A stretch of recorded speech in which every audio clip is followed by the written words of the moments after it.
Hey everybody, and welcome to episode 49 of Retry. Today we're looking back at a side-scrolling shooter where you have to destroy a living planet from the inside out. And no, we're not talking about Life Force from Konami. Now that is the plot, but the game we're looking at today is the game that ripped off that game. Released in 1990 in the US by Milton Bradley, we're looking at Abadox. This game's kind of a weird bag for me. It was one of my all-time favorite shooting games. Absolutely loved it. Until a buddy of mine loaned me Life Force, which I had never actually owned. After playing Life Force and realizing it had come out 2 years earlier, I was pretty shocked to find out that one of my favorite shooters of all time was pretty much a carbon copy of another incredibly successful shooter. Now, I'm not going to sit here and tell you that this game is better than Life Force, because it's not. Life Force is a classic. Abadox is not better. Once I played Life Force, I realized that. But it's still worth talking about this weird game that originally came to us from Japan from Natsume. Let's talk about the story first. The game is set in the year 5012. And you know what? When you set something that far in the future, it might as well be the year 10,000. Look, there's no way that you're going to be able to explain what happens on screen anyway, so why not make it year 1 million? Okay, I'm getting a little off track here. So basically you have an alien known as the Parasitus. It attacks the planet Abadox and eventually devours it. The Parasitus then takes on the form of a planet and threatens to devour the entire galaxy. So now you pretty much got your standard Galactus or Unicron scenario where you gotta fly in and stop this planet destroyer from destroying... No, wait, there's a princess? Holy crap. Oh, and quick side note, once again, Spread Shot is the best weapon ever.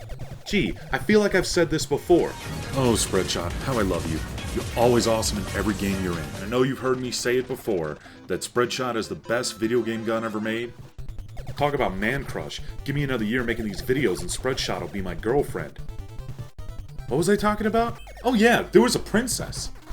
So she gets eaten by the evil planet, and the good guy military decides to send you, the hero, Second Lieutenant Nazal, to fly in, blast your way through internal organs, and try to save her. The gameplay is simple enough as side-scrolling shooters go. If you played one, you pretty much played them all. And again, this one borrows heavily from Gradius and Life Force. You even fly around collecting some of the same power-ups as those games, like for example, Speed Boost, Missiles, Spread Shot. You can even collect orbs that float around your hero and damage the enemies, much like the option power-up in Life Force. And unfortunately, just as is the style with most 2D shooters, if you take a single hit, you lose all of your power-ups. So it's pretty brutal. Now the difficulty in this game is all over the place. Some of the enemies can behave extremely randomly, and if you don't have the right number of power-ups going into a level, it can be a nightmare. I think this illustrates the similarities between Abadox and Life Force better than anything else I could show you. So we have the same power-ups, the same plot, the same basic planet villain that's going to destroy the universe.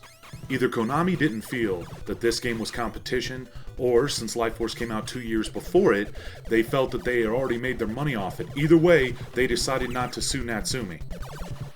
In the final level of Abadox, there's even a sequence where you have to fly out this planet's poop chute to try to escape before it implodes. Just like Life Force. You know what? Talk about weird things to copy. A lot of the flickering in the graphics that you see on screen was very common with shooters such as this because they try to have so many enemies and bullets on screen at the same time. Basically what would happen is the frame rate would be overcome by the on-screen action and you get those little graphical glitches that you see so commonly in games of this time. Abadox catches a lot of flack because it's ridiculous difficulty. It's extremely hard, and if you lose your power-ups, it's almost hopeless. But then you get to some of these bosses like this one, and you can beat it without ever even moving. You see, I was playing this, and then I realized I didn't even have to dodge the bullets. I could just stand in one spot, and the boss couldn't hit me. That's just poor programming. Now I will say, one of the interesting things that sets Abadox apart, as you see here, is that it has top-down scrolling levels, but instead of scrolling up like every other game in the universe, Abadox scrolls down, and it has this on level 2, 4, and 6. Your mind tends to get programmed to play video games a certain way, especially in genres as well developed as 2D side-scrolling shooters, so when you have something like this that does something completely different, it's kinda cool, kinda shakes things up a bit. The music for this game was composed by Kyohei Sada-san, who also did work on a couple other famous NES games, notably Contra, Blades of Steel, and Russian Attack. All Konami games. Now, Sada-san was working for Konami long after Life Force came out, so it is possible that he could have taken some ideas from that game over to Natsumi. But what's more likely is that Natsumi saw how successful Konami's Life Force was and just decided to rip it off. So I've been pretty negative about Abadox throughout this review, but I gotta tell you, I love it, and this is why. Is Abadox a ripoff of games that came before it? Sure it is, and so is every 2D side-scrolling shooting game. You don't always have to reinvent the wheel to make something fun to play. Sure, this game is similar to Life Force, but they took some of the best aspects of Life Force, the power-ups, the difficulty, the crazy art design, and bizarre enemies. All those things combined make Abadox a great game to play. This is another great example of the complete imbalance of this game's difficulty. Getting up to this boss, insanely difficult. Beating this boss, a complete joke. It's pretty ridiculous, you don't even have to move. All these shots that the enemy boss is taking at me, not a single one can have any chance of hitting me. Yeah, that's pretty ridiculous given how hard it was to reach this guy. You know what I'm gonna say, right? There's absolutely zero chance that this game will ever come out on the Nintendo Wii's Virtual Console.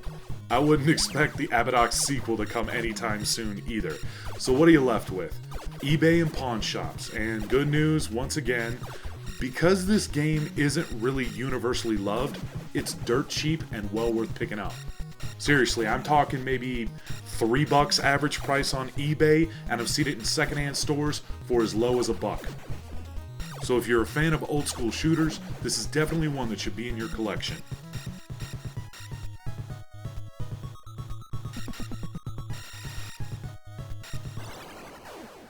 Thanks for watching. For VideoGameSaga.com, this is Tony B, and I'm out. Retry? You know it.